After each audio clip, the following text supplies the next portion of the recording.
여러분 안녕하십니까? KBS 아메리카 뉴스입니다. LA 카운티의 보건 등급이 다음 달 5일부로 완화됩니다.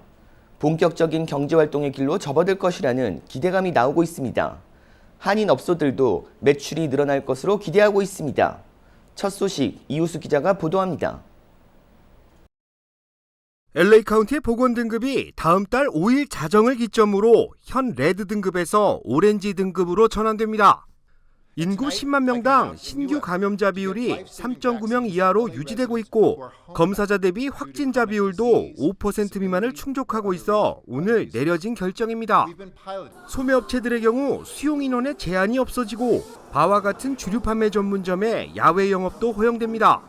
식당의 수용 인원은 기존의 2배로 늘어납니다. LA 카운티는 현재 매장 전체의 25%까지 수용 인원을 받을 수 있는 레드 등급에 머물러 있습니다. 향후 오렌지 등급으로 내려가면 매장 전체의 50%까지 수용 인원을 받을 수 있습니다. 식당들의 실내 수용 인원이 늘어나면 업체들의 매출 증대로 이어지며 경제 활성화에 한 걸음 더 다가서게 될 것으로 보입니다.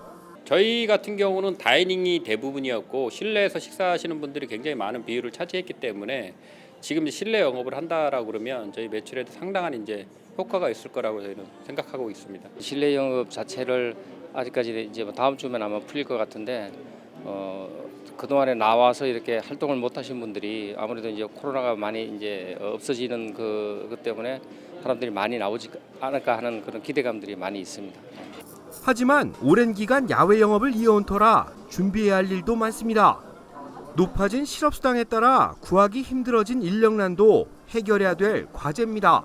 종업원은 지금 사실은 많이 이제 사이트에도 올려놓는데도 거의 전화가 아예 안 오고 있고요. 사람 구하는 게 굉장히 어렵습니다 지금. 또 현실적으로 이제 EDD 때문에 많이 못 돌아오는 상황이라서 저희뿐만 아니라 이제 타운에서 이제 사실은 종업원 구하기가 굉장히 어려운 그런 상황들이 좀 불편한 상황으로 다가오고 있습니다. 공간 부족으로 빚어진 주차난 해결도 필요합니다. 텐트를 많이 쳤기 때문에 사실 주차 문제도 굉장히 심각했거든요. 그래서 그거에 대한 컴플레인이 있었는데 실내 영업으로 이제 수용하다 보니까 그러한 부분이 많이 감소될 거라고 생각을 하고 있습니다. 코로나 사태 장기화로 일회용품의 사용도 늘었습니다. 업체들의 부담이 가중될 수밖에 없지만 안전한 운영을 위해서는 별다른 도리가 없습니다. 식사 그러니까 플레이 외에는 나머지는 다 일회용으로 지금 쓰고 있고요. 물 같은 것도 일회용, 커피 같은 경우도 다 이제 일회용 컵으로 지금 사용하고 있습니다. LA 카운티 방역 등급 완화 결정에 따라 침체됐던 한인 경제도 한층 힘을 받을 것으로 보입니다. 코로나 사태 이전으로 완벽히 돌아가기 위해서는 아직도 각계의 노력이 지속적으로 수반되어야 할 것으로 보입니다. KBS 뉴스 이우수입니다. 뉴욕 한복판에서 징후범죄의 피해자가 된 아시아계 여성은 흑인 남성에게 첫 번째 공격을 당한 순간 정신을 잃었지만 폭행은 계속됐다고 밝혔습니다. 오전 11시 40분 뉴욕 맨하튼 43번가에서 65세의 피해자는 마주오던 흑인과 눈이 마주치자 비켜서려고 했습니다. 그러나 흑인 남성은 피해자에게 곧바로 다가와 발로 차며 폭행을 시작했습니다. 당시 CCTV 영상에는 흑인 남성이 갑자기 강하게 걷어찼고 여성은 충격으로 바닥에 쓰러졌습니다. 피해자의 가족은 피해자가 첫 번째 공격으로 정신을 잃었다고 밝혔습니다. 그러나 흑인 남성은 넘어진 여성의 머리를 다시 3차례나 강하게 내리찍었습니다. 뉴욕대 병원으로 이송된 피해자는 골반 골절과 함께 안면을 심하게 다쳤습니다. 다행히 생명에는 지장이 없는 것으로 전해졌습니다. 그러나 정신적으로 불안한 상태입니다. 한편 당시 폭행 사건을 바로 앞에서 목격했지만 아무런 대응도 하지 않은 건물 보안 요원들에 대해선 정직 조처가 내려진 것으로 알려졌습니다. 경찰은 폭행 장면이 촬영된 CCTV 영상을 공개하고 흑인 폭행범을 공개 수배했습니다. 도널드 트럼프 전 대통령이 자신을 홍보하는 공식 웹사이트를 개설했습니다. 재임 시절 성과는 물론 지지자들과 소통하기 위해 만들었다고 합니다. 트럼프 전 대통령은 자신의 성과를 보여주기 위한 공식 웹사이트를 공개했습니다. 첫 화면에는 사진 10여 장이 나옵니다. 에너지 안보와 국경 안보, 코로나19 대응 성공 등을 주장하고 있습니다. 트럼프 전 대통령은 지지자들과 소통하기 위해 만들었다고 밝혔습니다. 그러나 여러 차례 스캔들과 하원에서의 2번의 탄핵 등은 나오지 않습니다.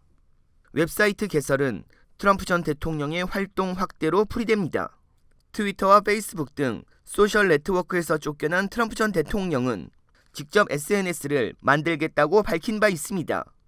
정치 전문가들은 트럼프 전 대통령이 2024년 대선 재출마를 여러 차례 말해 활동을 재개한 것으로 풀이했습니다. 30세 이상이면 백신 접종 자격을 얻습니다.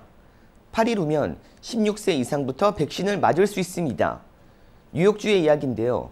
뉴욕주는 오늘부터 30세 이상, 4월 6일부터는 모든 사람으로 백신 접종을 확대합니다. 제2사 뉴욕 KBTV 전상희 기자입니다. 앤드류 쿠오모 뉴욕 주지사는 모든 뉴욕 주민에 대한 백신 접종 자격 확대를 발표하고 그러나 마스크 착용과 사회적 거리 유지 등의 방역 지침을 준수하는 것이 여전히 중요하다고 당부했습니다. 연방질병통제예방센터 집계에 따르면 미 전역에서 어제까지 총 1억 4,581만 2,835회분의 백신이 접종됐습니다. 하지만 신규 확진자 수가 확연한 증가세를 보이면서 전문가들은 4차 확산을 경고하고 나섰습니다. 뉴욕타임즈 집계에 따르면 28일 기준 7일 평균 하루 신규 감염 사례는 6만 3천 건으로 2주 전 5만 4천 건에서 16% 이상 증가했습니다.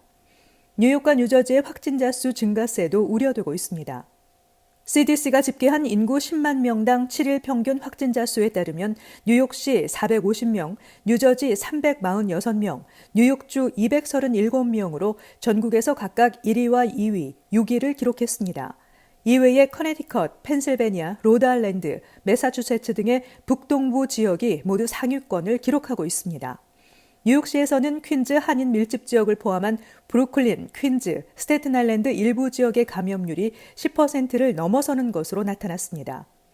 한편 조 바이든 대통령은 3주 뒤인 4월 19일까지 미국 성인 90%가 코로나19 접종 자격을 갖게 될 것이라고 밝혔습니다.